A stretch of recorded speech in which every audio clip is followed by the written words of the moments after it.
వేళ పరిస్థితి ఎలా ఉందండి? ఎవరైనా చచ్చిపోతే కూడా మొయ్యడానికి మనుషులు రావట్లేదమ్మా, సాటి కులం వాళ్ళు రావట్లేదు, బంధువులు రావట్లేదు. మా కోడలు నీళ్ళు వేసుకుందంట, వీడి కోడలు నీళ్ళు వేసుకుంటే శవం మొయ్యడానికి ఏమిటండి? పిచ్చి నమ్మకాలన్నీ పెరిగే పని లేకుండాను. అటువంటి సందర్భాల్లో అనాథ ప్రేత సంస్కారాన్ని చేస్తే చక్కని శిశువులు పుడతారు. ధర్మశాస్త్రం తెలిసి చెబుతున్నా, దయచేసి దానికి సహకరించండి, దయచేసి దానికి సహకరించండి. మనిషి పోతే ఎందుకండి ఈ శాస్త్రాలన్నీ పని లేక? అవతల మనిషి పోయాడమ్మా, ఏడుస్తున్నారు వాళ్ళు. వాళ్ళకి ఏం కావాలో అది చూడాలి.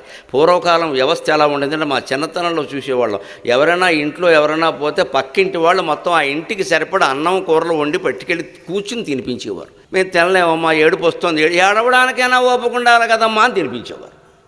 ఎందుకని అలాంటి ఏడుపులో వాళ్ళని వదిలేస్తే డిప్రెషన్లోకి వెళ్ళిపోతారు, ఏమవుతారో తెలియదు. పక్కింటి వాళ్ళు ఉండేవారు, కులభేదాలు కూడా లేవు.